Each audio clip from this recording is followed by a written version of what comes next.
السلام علیکم۔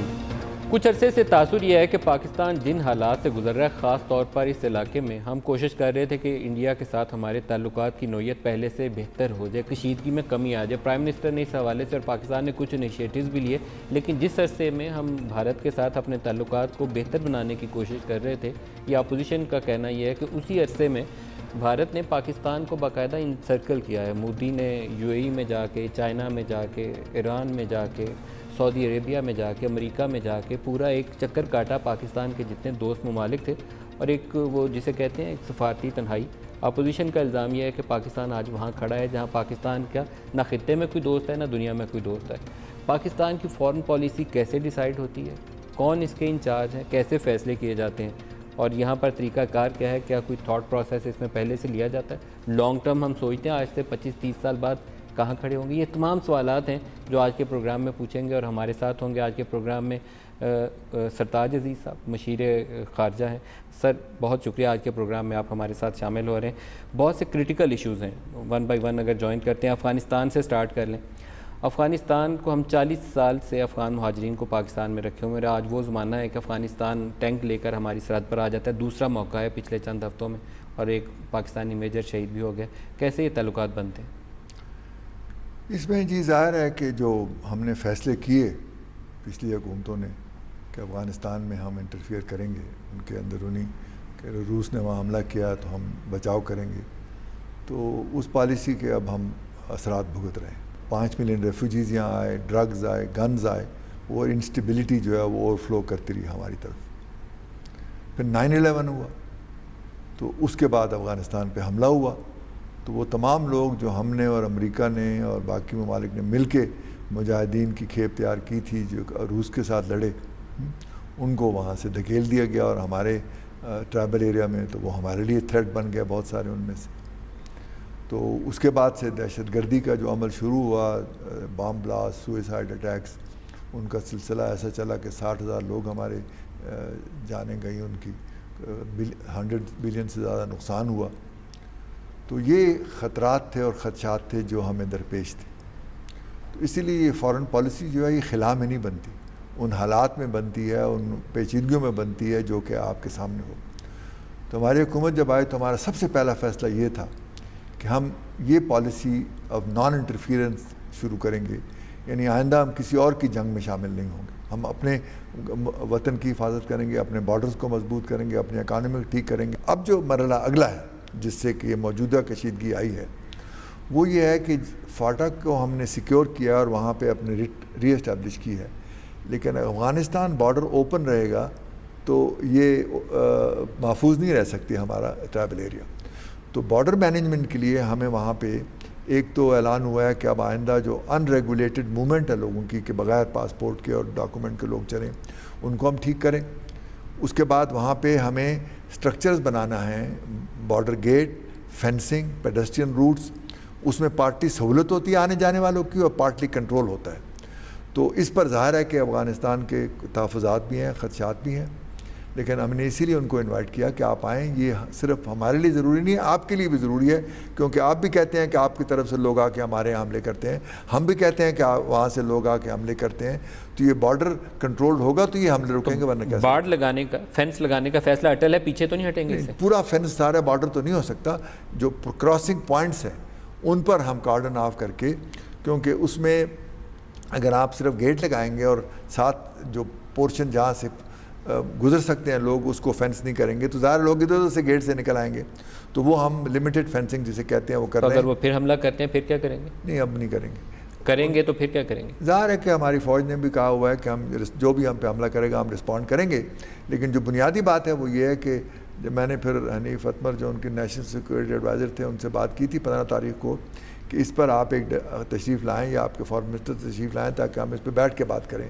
تو ان کے ڈپٹی فارن منسٹر آج آئے تھے اور بڑی اچھی گفتگو ہوئی، اچھے ماحول میں ہوئی، اور یہ ایگری ہوا کہ ان چیزوں کو ڈیل کرنے کے لیے ہمیں ایک پراپر میکنزم بنانا ہے، اور اس میکنزم میں بے شک سب گروپ بھی بنے کہ ہم نے جو وہاں پہ وزٹ کرے آن دا گراؤنڈ کہ ہم کتنے دور ہیں بارڈر سے، کیا ہمارے ریکوائرمنٹس ہیں، تاکہ اس میں ہمارے جتنے بھی مزید کراسنگ پوائنٹس ہیں، طورخم تو ایک ہے، وہاں پہ یہ نظام جو ہے وہ اسٹیبلش ہو جائے اور صحیح طریقے سے. سرتاج صاحب آپ افغان مہاجرین کے اوپر فیصلہ کیوں نہیں لیتے؟ کیونکہ ایک ایسا موقع جس میں آپ کی فوجیں ٹینک لے کر سامنے کھڑی ہوں، ہیوی آرمر لے کر کھڑی ہوں، اور ہمارے ہاں 35-40 لاکھ یا 25 لاکھ ابھی بھی افغان مہاجرین موجود ہوں، شاید وہ موقع آ نہیں گیا جب آپ کو فیصلہ کرنا ہے کہ ان کو ریپیٹریٹ کریں؟ بھائی دیکھیں نا، فیصلہ تو ریپیٹریشن کا ہائی کمشنر کے ساتھ مل کے ہمارا 88 میں ہوا تھا، جس میں ہم نے ایک ایگریمنٹ سائن کیا تھا. پھر more recently enhance voluntary repatriation کا فیصلہ ہوا تھا.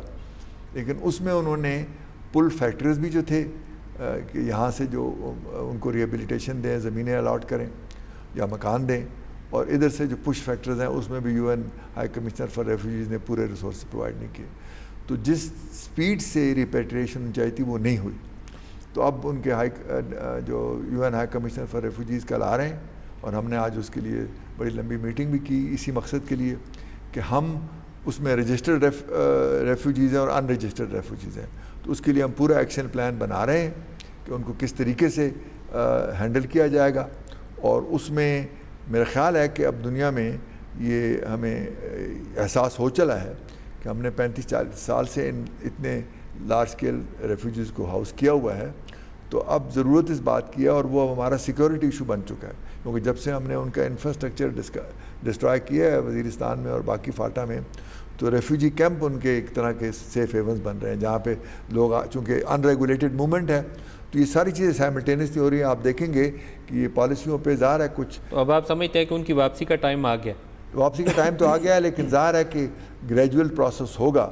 اس میں ان رجسٹرڈ کا اپنا پلان آف ایکشن ہوگا، رجسٹرڈ کے لیے اپنا پلان آف ایکشن ہوگا، اور بین الاقوامی کیا کریں گی، افغان کیا کرے گا، یہ سب ہم پلان آف ایکشن انشاءاللہ مرتب کریں. آپ نے افغانستان کے حوالے پالیسیز کو بہت آسانی کے ساتھ ماضی کے اوپر چھوڑ دیا. اگر آپ کی میں ماضی کی 2 حکومتوں کا حوالہ دوں تو ہم افغانستان کے ساتھ جو بھی پالیسیز تھیں اس میں 90s میں میاں صاحب کی پہلی حکومت بھی فلی آن بورڈ تھی، بلکہ میاں صاحب تو کہنا چاہیے کہ through out the 80s general Zia کے زمانے سے آن بورڈ تھے. پھر جب طالبان کی ریکگنیشن کی بات ہوئی اس وقت بھی آپ کی حکومت موجود تھی. تو ہم اپنی غلطیوں کی اصلاح کر رہے ہیں، مان رہے ہیں کہ ہم نے مسٹیک. لیکن آپ کانٹیکس کو اب تفصیل کا وقت نہیں ہے، لیکن آپ یاد کریں کہ جب افغان کی لڑائی، جب ہماری حکومت آئی تو اسی وقت روسی فوجیں واپس گئی تھی. تو وہاں پہلا مرحلہ تھا کہ افغان کی اپنی حکومت اب سکسیسو گورنمنٹ کیسی بنائی جائے. تو ہماری حکومت نے مکہ ایکارڈ اور پشاور ایکارڈ 2 کیے تاکہ وہ جو 7 گروپ تھے جنہوں نے افغانستان کی لڑائی لڑی تھی روس کے ساتھ، وہ آپس میں گریجول 1 by 1 ہوں. تو پہلے آپ کو یاد ہوگا کہ مجددی صاحب کی حکومت آئی، پھر اس کے بعد ربانی صاحب کی حکومت آئی، اور وہ ہمارا پشاور ایکارڈ بڑا کامیاب ہوا 93 تک. پھر اس کے بعد جب وہ انفارچونیٹلی حکمت یار صاحب کی باری آئی تو وہ انہوں نے انکار کیا ان کو ہینڈ اوور کرنے سے. تو وہاں پہ خانہ جنگی شروع ہو گئی اگست 92 میں، جس کے بعد وہ جو ہمارا پروسیس تھا وہ چھوٹ گیا اور ان کی آپس میں لڑائیاں شروع ہو گئی. انڈیا سے ہم تعلقات کو استحکام دینا چاہتے ہیں، نہیں چاہتے کہ اتنی کشیدگی برقرار رہے، لیکن اسی عرصے میں مودی پاکستان کے جتنے دوست ممالک خطے میں ہیں یا انٹرنیشنلی ہیں، پورا ان کا وزٹ کر کے لگتا یہ ہے کہ ہمیں تنہا چھوڑ کے تو وہ اپنا کام کر کے تو اس وقت NSG کے لیے کبھی نعرے مار رہا ہے، کبھی انویسٹمنٹ کے لیے نعرے مار رہا ہے. کہ ہم اس معاملے میں کمزور پڑ گئے؟ نہیں، یہ تاثر ٹھیک نہیں ہے. سب سے پہلے تو ہمارے جو بائیلیٹرل تعلقات ہیں نا انڈیا اور پاکستان کے ساتھ، وہ تو ظاہر ہے کہ آپ اگر اس کو تاریخ کے تناظر میں دیکھیں تو وہ ہم سے 7 گنا بڑا ملک ہے، اور کشمیر کی وجہ سے ہمارے تعلقات مستقل کشیدہ رہے ہیں. اور انڈیا کی ہمیشہ سے یہ کوشش رہی ہے کہ ساؤتھ ایشیا پہ اس کی ہیجیمنی ہو. جتنے سارک کے ممالک ہیں وہ ان کو سپیریئر سمجھیں اور وہ ساؤتھ ایشیا کا اس کو لیڈر سمجھیں. ہم نے یہ ہیجیمنی ایکسیپٹ نہیں کی. اپنے مفادات، کشمیر کا مسئلہ اور اپنی جو قومی تخصص ہے اور جو قومی سلامتی کے تقاضے ہیں ان کو پورا کیا ہے، نیوکلیر ڈیٹرنٹ کے حوالے سے، کنونشنل بیلنس کے حوالے سے، اور جو ہمارا بین الاقوامی موقف ہے اس کے حوالے سے. تو یہ آپ ایک ایسے ملک کے لیے جو ان سے پورا یعنی 7 گنا بڑا ہو، اپنی ساورنٹی کو پروٹیکٹ کرنا، اپنے وائٹل انٹرسٹ پروٹیکٹ کرنا، یہ ہمارے بطور قوم کی ہماری بہت بڑی کامیابی ہے. اب یہ، اور ہم نے کوشش یہی کی کہ تعلقات ہمارے اچھے ہوں، اقتصادی طور پر آنا جانا ہو، لیکن کشمیر سمیت دوسرے مسائل پہ بھی بات چیت ہو. تو ہماری حکومت نے سب سے پہلے کمپوزٹ ڈائلاگ 97 میں شروع کیا تھا کہ ہم یہ نہیں کہتے کہ پہلے کشمیر حل ہو جائے پھر باتیں ہوں گی، سب پہ سائملٹینیسلی بات چیت ہو. یہ ہمارا ایک طرح سے کنسیشن تھا کہ ہم تو 8 سبجیکٹس آئے جس پہ ہم نے بات چیت شروع کی 97-98 میں.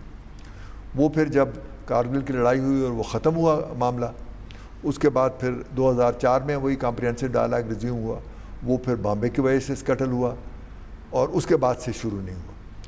تو ہمارا موقف ابھی بھی یہی ہے کہ انڈیا چاہتا ہے کہ ٹیررزم پہلے ختم ہو یا اس پہ بات چیت ہو، ہم کہتے ہیں کہ نہیں، 8 پوائنٹ جو ہمارے ہیں اس میں کشمیر بھی ایک حصہ ہے اور ٹیررزم بھی ایک حصہ ہے، تو سب چیزوں پہ سائملٹینیس بات ہوگی ورنہ نہیں ہوگی۔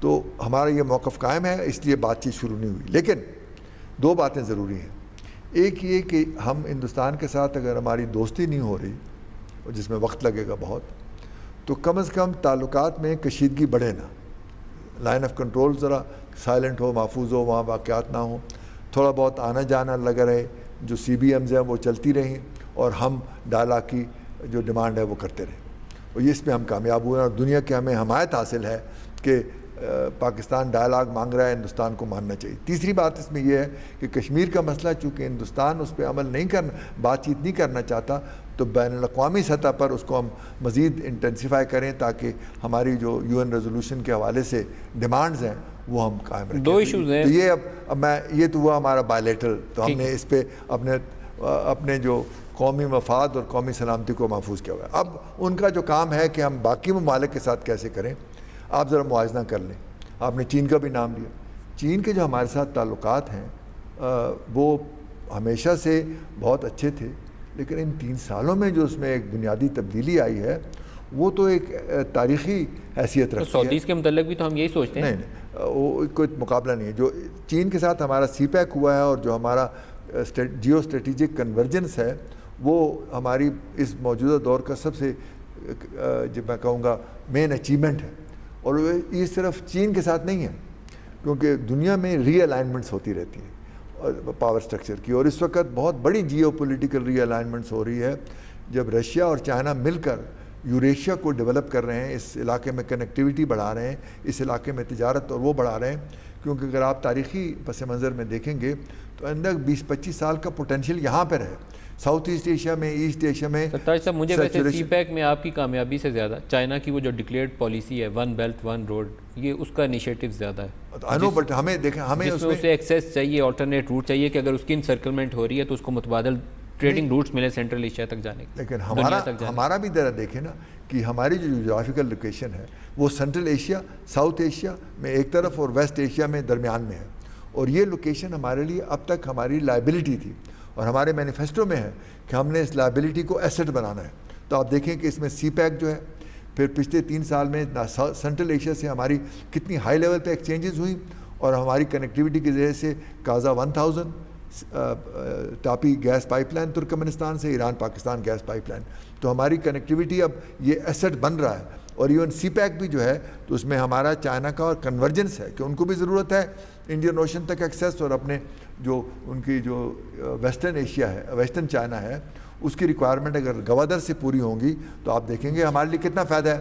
2 ایشوز کے بعد انڈیا ریلیٹڈ میں اگر پوچھتا چلوں پھر آگے بڑھتے ہیں، آپ نے بہت سی انڈیا کے ساتھ پالیسیز کا اپنی کامیابی کے ساتھ جن کا تذکرہ کیا، مجھے لگا کہ آپ کی موجودہ حکومت کے آنے کے فوراً بعد ایک بڑا پازیٹیو انیشیٹو تھا جب مودی کی انوگریشن میں پرائم منسٹر نواز شریف گئے، لیکن وہاں جا کر جو رد عمل پرائم منسٹر آف پاکستان کو ملنا چاہیے تھا وہ نہیں ملا، انہوں نے لائن میں کھڑے کر کے ساروں کے ساتھ ایک فوٹو کھنچوائی، واپس بھیج دیا۔ دوسرا موقع جس پہ مجھے لگا کہ بہت میس اپ کیا وہ فارن آفس نے کیا، یا آپ ذمہ دار ہیں یا آپ کے ساتھی فاطمی صاحب ذمہ دار ہیں۔ اوفا کا جو ڈکلیریشن تھا اس میں چارج شیٹ تھی پاکستان کے متعلق، ٹیررزم، وائس سگنیچر ویریفیکیشن، کہیں کشمیر بھی تھا ہی نہیں، اس کے نتیجے میں آپ کی بات چیت آگے نہیں چلی، تو اس کا ذمہ دار میں سرتاج عزیز صاحب کو کہوں، طارق فاطمی صاحب کو کہوں، یا پرائم منسٹر آف پاکستان کو کہوں؟ دیکھیں نا جی، یہ میرا خیال ہے کہ اس پہ جو پرسیپشنز ہیں ان کو کلیریفائی کرنے کی ضرورت ہے۔ پہلی بات تو یہ ہے کہ وہاں پہ جب پرائم منسٹر صاحب گئے تھے تو ان کو اگلے دن ہمیں اسی لیے ایک دن زیادہ ٹھہرنا پڑا کہ انہوں نے بائیلیٹرل میٹنگ کی، اور بائیلیٹرل میٹنگ بڑی سبسٹینشیل تھی، صرف ہم وہاں پارٹیسپیٹ کریں۔ اس میں یہ ہوا کہ ڈائلاگ کو ریزیوم کریں اور دونوں فارن سیکرٹری جلدی ملیں گے تاکہ ہمارا ڈائلاگ ریزمپشن کا ہو۔ یہی مقصد تھا کہ جو ڈائلاگ رکا ہوا تھا اس کو ہو اور کشمیر سمیت دوسری چیزوں پہ بات کی جائے۔ وہ پھر ظاہر ہے کہ جو ہائی کمشنر 2 کشمیری لیڈر کو ملے تو فارن سیکرٹریز کی میٹنگ نہیں ہو سکی، لیکن وہ جو میٹنگ تھی 26 مئی والی جب پرائم منسٹر کا ڈکلیریشن اس میں میں آتا ہوں نا جی، پہلے یہ بات ہو جی۔ اس کے بعد جب ڈائلاگ ریزیوم ہونے کی بات ہوئی اور وہ کنسرن ہوئی تو اوفا میں دوبارہ کوشش کی گئی کہ ڈائلاگ کس طرح ریزیوم کیا جائے.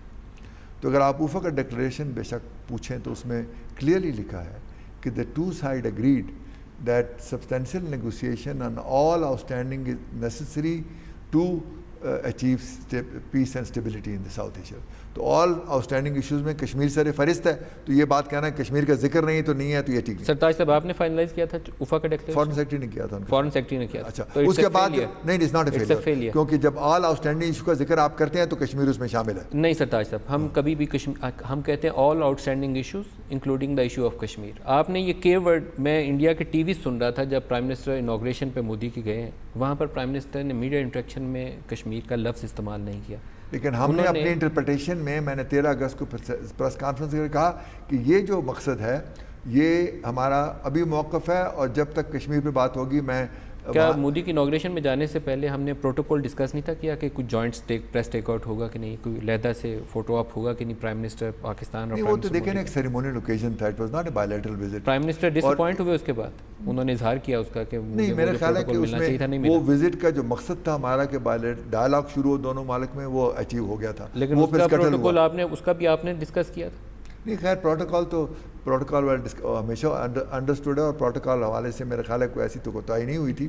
لیکن اوفا کی بات جو آپ کر رہے ہیں اس میں جو all outstanding issues, they also agreed that terrorism related issue has to be discussed at NSA level. وہ also کا لفظ ہے, یعنی اس کا مطلب ہے کہ ہم نے وہ کشمیر کو ریلیگیٹ نہیں کہتا. اسی لیے بعد میں جب انہوں نے NSA کی میٹنگ بلائی تو میں نے کہا میں ایز NSA نہیں جاؤں گا جب تک کہ آل آؤٹسٹینڈنگ ایشوز کا ٹائم ٹیبل نہیں آئے گا. ہم اسی موقع صاحب آفٹر تھاٹس تھیں, میں اسی لیے اس کو میس اپ کہا, یہ آفٹر تھاٹس تھیں ہماری, کیونکہ جب ڈومیسٹک پریشر ہمیں پڑا تو ہمیں اپنی پوزیشن ری ڈیفائن کرنی پڑی کہ نہیں یہ آل آؤٹسٹینڈنگ میں ہم کشمیر کنسیڈر کر رہے ہیں. میں نے واپس آنے کے 2 دن بعد ڈیٹیل پریس کانفرنس کر کے یہ موقف کلیئر کیا. سرتاج صاحب یہ گفتگو جاری رہے گی, ایک شارٹ بریک لے لیں, ہمارے ساتھ رہیے گا جی. ایک مختصر وقفے کے بعد دوبارہ حاضر ہوتے ہیں.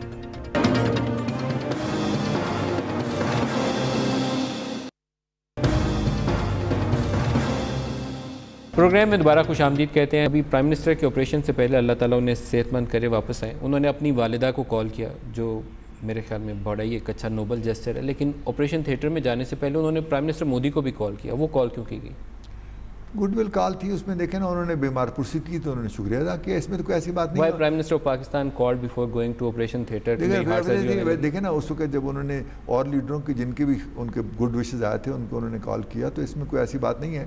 جو بات بیچ میں رہ گئی وہ آپ نے مجھے جواب نہیں پورا کرنے دیا کہ جو باقی ممالک ہیں اس ریجن میں, سعودی عربیہ, ان کے ساتھ بھی انہوں نے کیا, ہمیں انسرکل کرنے کی کوشش کی. میں اس کا جواب دینا چاہتا ہوں, زیادہ سبسٹینشیل ایشو ہے. وہ یہ ہے کہ ہمارے تعلقات جی سی سی کے ساتھ تاریخی ہیں, مذہبی ہیں, ثقافتی ہیں اور دیرینہ ہیں. مودی صاحب جو وہاں گئے ہیں, تجارت بڑھاؤ, انویسٹمنٹ کرو, اور چونکہ انڈیا کی اکانومی پچھلے چند سالوں میں ہم سے بہتر رہی ہے تو ان کے یہ مواقع زیادہ ہیں. ہماری 3% گروتھ سے بڑی مشکل سے 5% پہ آ رہے ہیں, اور انشاءاللہ آگے 6-7 تو ہمارے بھی اکنامک تعلقات بڑھیں گے. لیکن یہ جو ان کے ایگریمنٹس ہیں یہ نہ ہمیں انسرکل کر رہے ہیں نہ ہمارے تعلقات پہ اثر ڈال رہے ہیں. نمبر 2, اس میں جو مجموعی طور پر ہمارے جو سینٹرل ایشیا کے ساتھ اور چائنا کے ساتھ اور اس ریجن میں ری الائنمنٹس میں ہم فٹ ہوتے ہیں وہ انڈیا کے مقابلے میں بہت زیادہ اہم ہے, کیونکہ انڈیا اب یہ علاقہ چھوڑ کے امریکن کیمپ میں چلا گیا ہے اور ان کو اس چیز کی تشویش ہوگی, کیونکہ انڈیا جو امریکہ کا ایجنڈا ہے کہ اسلامی ممالک کے ساتھ جو سرمیری آ رہی ہے 9/11 کے بعد, چائنا ایشیا پیوٹ میں جو چائنا کے انسرکل کرنے کی کوشش کر رہا ہے, انڈیا اس کا حصہ بننے جا رہا ہے. اور انڈیا کے اندر اعتراضات ہو رہے ہیں کہ آپ کس کیمپ میں جا رہے ہیں, کیا کرنے جا رہے ہیں. تو میں جو آپ جنرل تاثر ہے کہ ہمیں انسرکل کیا جا رہا ہے, میں سمجھتا ہوں کہ ہم جو موجودہ وقت میں جو ری الائنمنٹ کے تقاضے ہیں ہماری پالیسی اس کے مطابق ہے اور اس میں فٹ ہوتی ہے. آئندہ چل کے انڈیا دیکھ لے گا کہ اس کی اس پالیسی کا کیا نتیجہ نکلتا ہے. تو میرے خیال ہے کہ ہمیں یہ تاثر, اور یہ بڑی افسوس کی بات ہے. سرتاج صاحب ویسے میں دعا کروں گا کہ ایسے ہی ہو, کیونکہ جو عملی طور پر اس نے مودی نے ایکٹیویٹی دکھائی ہے پچھلے 3-4 ماہ میں, میرے خیال میں ہم لوگ ایکٹیو نہیں رہے. ڈپلومیٹک فرنٹ کے اوپر ہم بہت زیادہ کوتاہی کی, لیکن یہ اب عجیب تضاد ہے اس میں کہ کہ جب مودی صاحب دورے کرتے ہیں تو سب کہتے ہیں دیکھو یہ اتنے دورے ہو گئے, ہمارے پرائم منسٹر دورے کرتے ہیں تو کہتے ہیں جی اتنے دورے کر دیے, ہمیشہ باہر رہتے ہیں. لیکن تو یہ اس کا مودی کے دورے کے بعد جب ہار سے ایگریمنٹ ہوا, ہمارا ایران سے تناؤ پیدا ہو گیا. ہم نے کہا کہ یہاں سے ایجنٹ آ رہے ہیں پاکستان کے اندر انسٹیبلٹی پیدا کر رہے ہیں. افغانستان اس نے ایگریمنٹ کیا, افغانستان کی فوج پاکستانی سرحد کے اوپر آ کے کھڑی ہو گئی. لیکن کاز اینڈ افیکٹ نہ کریں. سعودی اسے اپنا اسٹریٹجک پارٹنر کہنا شروع ہو گئے. ہم کہاں سٹینڈ کرتے ہیں؟ ہم سعودی 34 کولیشن میں ہم شامل ہیں, وہ نہیں ہے. اس میں جو بنیادی بات ہے وہ یہ, میں نے شروع میں کہا تھا کہ فارن پالیسی میں آپ میڈیا کوریج سے یا اسٹیٹمنٹ سے یہ اخذ نہیں کر سکتے کہ اس کے لانگ ٹرم نتائج کیا ہیں. میں نے جو پالیسیاں آپ کو بیان کی ہیں ان کی بہت گہری اہمیت ہے. نان انٹرفیئرنس کی پالیسی, بیلنس کی پالیسی, اپنے تحفظ کی پالیسی, اکنامک جو ہمارے ریوائول ہے اس کی اہمیت, اور جو ریجنل کنیکٹیوٹی, یہ 5-6 چیزیں جو ہم نے کی ہیں they are very concrete achievements. اور اس کا نتیجہ انشاءاللہ آپ کو آئندہ آنے میں نظر آئے گا, کیونکہ آپ کے اوپر دباؤ بہت زیادہ ہے اور اس کے باوجود آپ نے کیا دباؤ ہے ہمارے اوپر؟ آپ نے کل کہا امریکہ ہمارا ایٹمی پروگرام بند کروانا چاہتا ہے. کیا کرنا چاہتا ہے امریکہ؟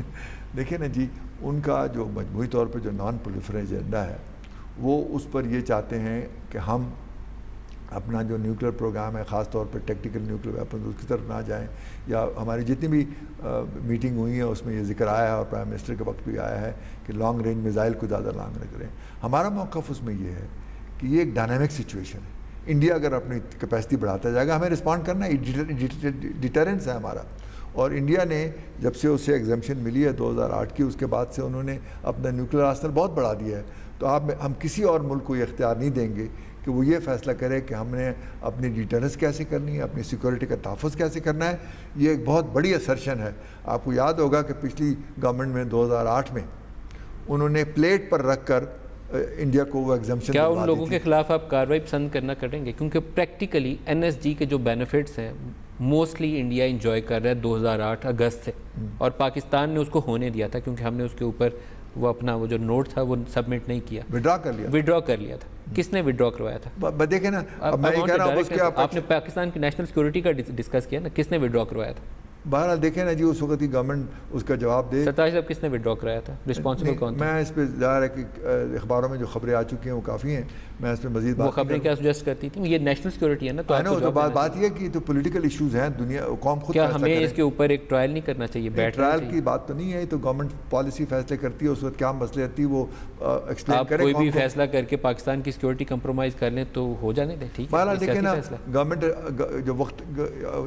جس وقت گورنمنٹ ہوتی ہے وہ خود اپنے فیصلے کرتی ہے اور قوم اس کے مطابق اس کا جو ان کے فیصلوں کا نتیجہ تو آپ نے 2013 کے الیکشن میں دیکھ لیا تھا. میرے خیال میں ویسے یہ کافی نہیں ہے. میں ستاش صاحب اس پہ کنونس نہیں ہوں, کیونکہ 2008 اگست میں ہم نے وہ اپنا نوٹیفیکیشن جو ہمارا اعتراضات کا تھا وڈرا کر کے انڈیا کو وہ بینیفٹس لے جانے دیے جو امریکہ نے اس کو دینے چاہے. ایک اور ایشو ہے ابھی جس کی طرف آپ اشارہ کریں, میں براہ راست اس کا جواب چاہوں گا.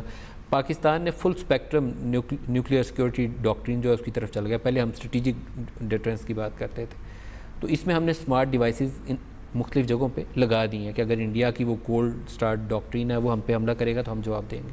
کیا امریکی دباؤ کے تحت کیا آپ ان کو ہٹائیں گے وہاں سے؟ نہیں, میں نے بتا دیا نا جی کہ جہاں تک یہ نیوکلیئر ہماری کیپیسٹی ہے, ہماری ڈیٹرنس ہے, ہماری سیکورٹی ہے, اس پہ ہم کوئی کمپرومائز کسی کے ساتھ نہیں کریں گے کہ کوئی اور فیصلہ کرے کہ ہم کیا فل اسپیکٹرم ہے, فل اسپیکٹرم کے اوپر قائم ہے. ہم اس میں ہماری اداروں نے خدا کا شکر ہے کہ اس پر بہت اچھا کردار ادا کیا ہے, اور ہندوستان کے وسائل مقابلے میں کم وسائل ہونے کے باوجود اپنی جو کیپیسٹی ہے, اپنی ڈیٹرنس ہے, اس کو پوری طرح محفوظ کیا. میں اس تفصیل میں نہیں جاؤں گا کیسے کریں گے کیسے نہیں کریں گے, ہمیں ان پہ پورا یقین ہے کہ وہ کریں گے. اس کے بعد جو اگر ہم باہر سے کوشش ہوگی ہمیں بتانے کی یہ کریں یا وہ کریں, وہ ہم نہیں مانیں گے. تو اس پہ ہمیں قوم. لیکن میں اس ٹیکنیکل ٹرم کی آپ سے سننا چاہتا ہوں کہ فل اسپیکٹرم وہ ہمارا جو نیشنل کمانڈ اتھارٹی کی پچھلی میٹنگ ہوئی تھی اس کے پریس نوٹ میں اس کی تفصیل درج ہے. Who is the boss of National Command Authority? Prime minister. اور اگر اس عرصے میں جس عرصے میں وہ سرجری ورجری ہو رہی تھی اگر ضرورت پڑ جاتی, میں وائس چیئرمین ہوں, آپ اس کے وائس چیئرمین ہیں, تو ان کی غیر موجودگی میں آپ اس کو ایکسرسائز کر سکتے ہیں؟ آئی ہوپ سو, یہ ضرورت خدا نخواہ پڑی تو ضرور کر سکتے ہیں, ضرور کر سکتے ہیں. اور وہ he is available on telephone to consult. ابھی ایک GHQ میں میٹنگ ہوئی تھی تو اس میں آرمی چیف کے سامنے ہمارے وزراء آپ سمیت سارے بیٹھے ہوئے تھے. مجھے لگا کہ اگر وہ میٹنگ آپ یہاں فارن آفس میں بیٹھ کے کر رہے ہوتے تو زیادہ بہتر ہوتا. پہلی بات یہ ہے جی کہ وہ میٹنگ میرے انیشیٹو پہ ہوئی, کیونکہ امریکہ سے 2 ریپرزینٹیو آ رہے تھے اس وقت, اور یہ ڈرون اٹیک ہوا تھا, افغانستان کا مسئلہ بڑا ایکٹیو ہو رہا تھا, تو ہمیں اس پر ایک کوآرڈینیٹڈ پوزیشن، کیونکہ ان کو بھی مل رہے تھے، ہم کو بھی مل رہے تھے. تو بجٹ سیشن، جب بجٹ کا اجلاس ہوا، جب بجٹ پیش کیا گیا 3 جون کو، تو وہاں میری چیف صاحب سے ملاقات ہوئی. تو میں نے کہا جی کہ پرائم منسٹر تو پتہ نہیں کچھ عرصے کے بعد آئیں گے، تو ہمیں اس پر میٹنگ کرنی چاہیے. تو انہوں نے کہا اگر 2-3 میں بزی ہوں. تو اس کے بعد تو 7 کو ان کے اسٹاف کا فون کال آیا کہ کل میٹنگ ہو سکتی ہے. تو میں نے وہ سجیسٹ کیا کہ اسلام آباد میں کرتے ہیں یا وہاں. تو انہوں نے کہا کہ چونکہ وہ ڈرون اٹیک کے حوالے سے ہمیں کچھ پریزنٹیشن کرنی ہے کہ وہاں پہ کیا ہماری کیا وہ ہے، تو اس کی فیسیلیٹیز وہاں پر ہیں. تو اس حوالے سے ہم وہاں گئے. لیکن یہ میٹنگ انہوں نے طلب نہیں کی کہ ہم کو، جس طرح اخباروں میں کیا کہ ہم کو بلایا گیا. تو اس میں نے اطلاع دی تھی فائنانس منسٹر کو، میں نے اطلاع دی تھی ڈیفینس منسٹر کو، اور ہم وہاں پہ. تو اس لیے میرا خیال ہے کہ یہ وہ چیئر نہیں کر رہے تھے، ہم آمنے سامنے بیٹھے تھے، اور یہی تقاضا ہے اس قسم کی چیز کا. میرا خیال ہے کہ اس پر ہمیں تسلی ہونی چاہیے کہ ہم پرائم منسٹر نہ بھی ہوں، ہماری فارن آفس کی. اور دیکھیں نا، دنیا بھر میں جو فارن پالیسی ہے اس کا سیکورٹی ایشو سے بڑا گہرا تعلق ہے. امریکہ جیسے ملک میں جو بڑی میچور ڈیموکریسی ہے، وہاں بھی فارن پالیسی کی رسپانسبلٹی شیئر ہوتی ہے اسٹیٹ ڈپارٹمنٹ، وائٹ ہاؤس اور سیکورٹی اداروں کے درمیان. ہمارے یہاں بھی یہی ہوتا ہے. تو اس میں ہمارا جو ہم نے پچھلے 3 سال میں جو کوآرڈینیشن ایوالو کی ہے ایشوز پر، مثلا میں بتاتا ہوں کہ جو افغانستان میں ہماری نئی پالیسی تھی کہ ہم نان انٹرفیئر کریں گے، ہمارا کوئی فیوریٹ نہیں ہے. یہ میرا انیشیٹو تھا as national security adviser and foreign affairs, جو میں نے پہلی میٹنگ اگست 2013 میں وہاں پہ پیش کیا اور وہ منظور ہوا. اس کے بعد میں نے جا کر وہاں پہ کارزائی صاحب سے بھی ملاقات کی، اشرف غنی سے بھی، کہ ہماری اب پالیسی یہ ہے. تو ان کی ہمارے جو تعلقات میں بہتری آئی وہ اس پالیسی کی وجہ سے آئی. اس کے بعد جو ہندوستان کے ساتھ ہمارے انیشیٹوز تھے فارن منسٹر لیول پر، وہ بھی میں نے انیشیٹ کیے.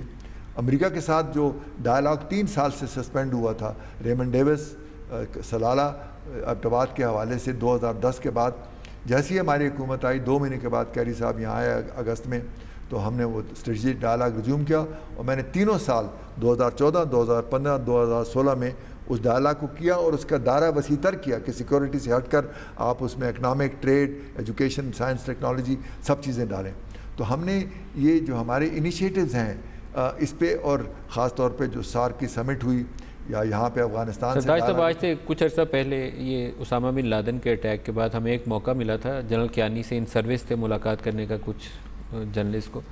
تو اس میں انہوں نے کہا کہ میرا انیشیٹو تھا، میں نے کہا کہ یہ افغانستان کو فرینڈلی افغانستان ہم کہنا چھوڑ دیتے ہیں، let there be a stable Afghanistan اس خطے میں. تو یہ ہم نے انیشیٹو لیا تھا. تو یہ ہم انیشیٹو لیتے ہیں اور اس کا آؤٹ کم یہ ہے کہ کبھی ہم تورخم کے اوپر لڑ رہے ہیں، کبھی کوئی اور لڑ رہے ہیں. امریکہ نے ہمارے F-16 روک دی. ہماری انیشیٹو تو یہ ہے نا، وہ جس کے ساتھ ہم 12 سال 14 سال سے جنگ لڑ رہے ہیں، جس کے ساتھ مل کے front major non NATO ally, front line ally, اس نے آپ کے F-16 روک دی. لیکن ان کو امریکہ میں یہ میرا خیال ہے غلط فہمی ہے، اور ان کو یہاں یہ پرسیپشن ہے کہ ہم نے ادھر ہم وار آن ٹیرر میں شامل ہیں، ادھر ہم طالبان کی مدد کر رہے ہیں.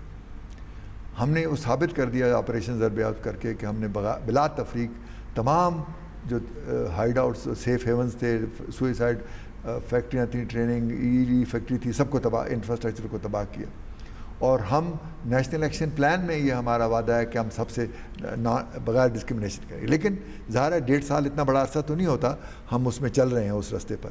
اور ہم نے جس طریقے سے پورے وزیر فاٹا کو کلیئر کیا ہے، یہ بہت. اب اس کے بعد جو اگلا مرحلہ ہے وہ ہم کر رہے ہیں بارڈر مینجمنٹ. تو میرا خیال ہے کہ امریکہ کی جو اس میں غلط فہمی ہے اور کچھ میرا خیال ہے جلد بازی ہے، وہ یہ ہے کہ جس طرح ہم افغانستان کی لڑائی ان کے خلاف ایکشن لے کے افغانستان کی لڑائی یہاں لڑنا شروع کریں. نہیں سر، وہ ان کی 9/11 کمیشن رپورٹ تھی کہ وہ امریکہ پاکستان کو as an ally of convenience treat کرتا ہے، وہ بالکل درست تھی. جب ہمیں ضرورت ہوتی ہے تو وہ ہمیں کہتے ہیں کہ انہیں 4 پیسے دو، قرضہ ورزہ دو، $500-600 ملین کر ہم تیار ہو جاتے ہیں. F-16 کو اب آپ لینے کے لیے پرسو کر رہے ہیں یا اس کا متبادل ڈھونڈ رہے ہیں؟ متبادل ڈھونڈ رہے ہیں. وہ تو ختم ہو گیا، وہ تو اس کے ڈیڈ لائن گزر گئی. تو متبادل میں آپ کے ذہن میں کیا ہے؟ رشیا وغیرہ ابھی میں ایئر فورس والے اس پہ کام کر رہے ہیں، جب وقت آئے گا تو بتا دیں گے. سرتاج صاحب، یہ گفتگو جاری رہے گی، ایک شارٹ بریک لے لیں. ہمارے ساتھ رہیے گا جی، ایک مختصر وقفے کے بعد 12 حاضر ہوتے ہیں.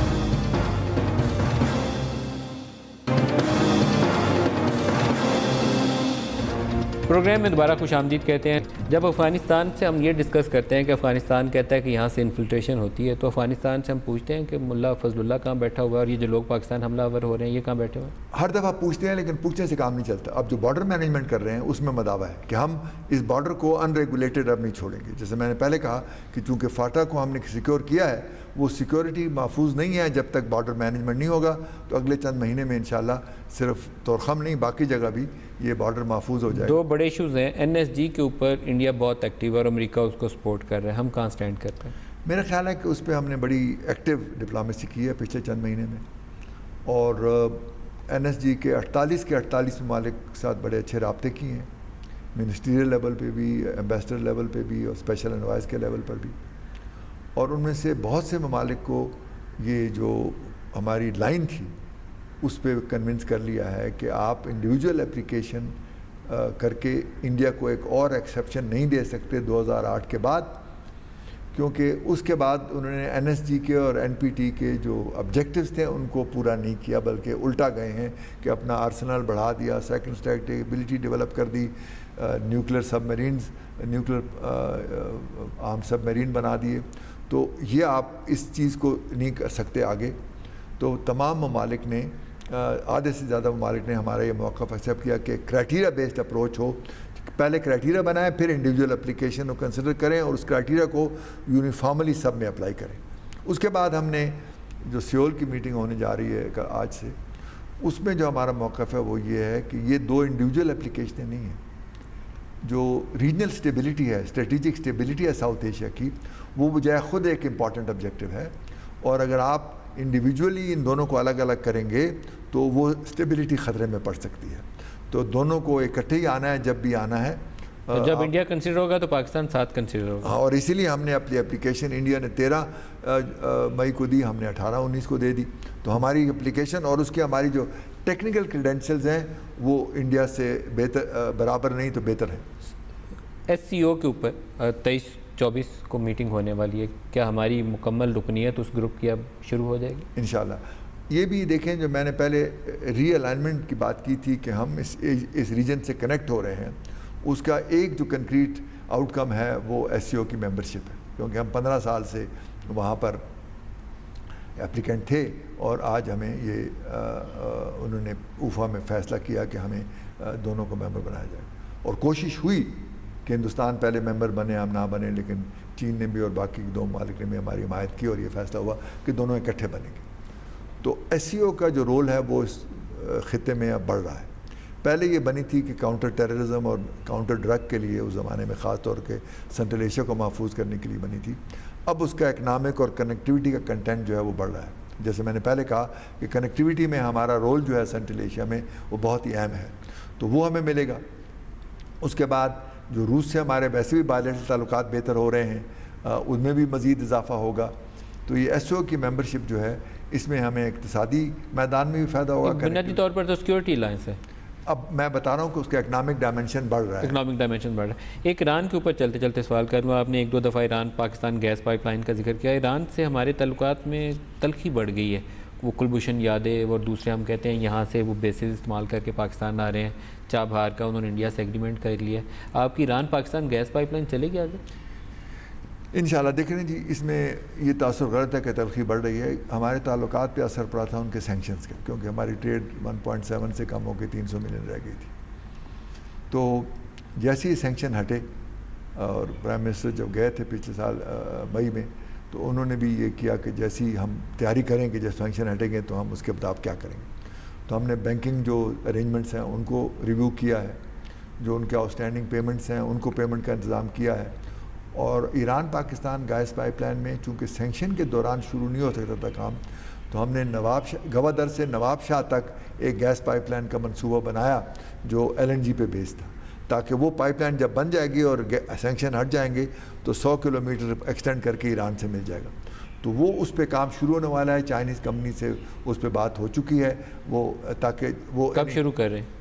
میرے خیال ہے فائنینشیل کلوز اس کا ہونے والا ہے، تو بہت جلدی شروع ہو سکتا ہے، یعنی اس پہ کام شروع ہو جائے گا. تیسری بات اس میں یہ ہے اگلی کہ جو آپ نے کلبھوشن کا ذکر کیا اور ان چیزوں کا، یہ اس میں کوئی ایسی بات نہیں ہے. انہوں نے ہمیں پوری کوآپریشن کا دلوایا کہ ہم کبھی اپنی سرزمین کو آپ کے خلاف استعمال نہیں ہونے دیں گے. اگر کوئی آ کے یہاں پہ بزنس کر کے کچھ کرنے کی کوشش کر رہا ہے, ہم اس کا ایسا نہیں بنیں گے.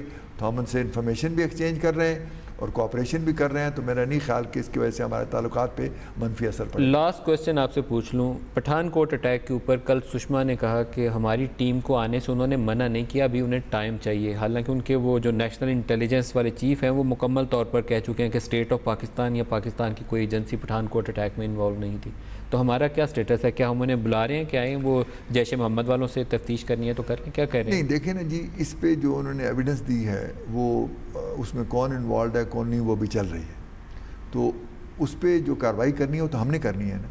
تو وہ کیا آ کے یہاں پہ تفتیش کریں گے یا اسے انکوائری کریں گے؟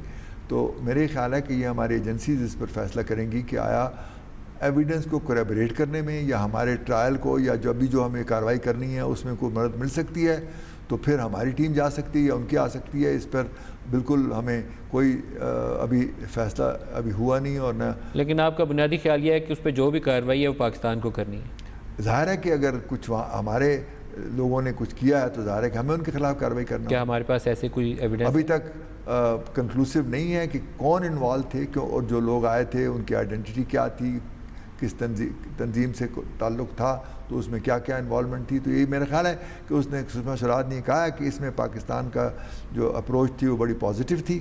اور لیکن آپ کو پتہ ہے کہ ان چیزوں میں وقت لگتا ہے, ابھی تو صرف 6 مہینے ہوئے ہیں. تو میرا خیال ہے کہ وقت کے ساتھ ساتھ ہم جو کارروائی ضروری ہے وہ کریں گے. سرتاج عزیز صاحب, مشیر خارجہ, بہت شکریہ, آج کے پروگرام میں آپ ہمارے ساتھ رہے. آج کے پروگرام سے اتنا ہی, اجازت دیجیے, خدا حافظ.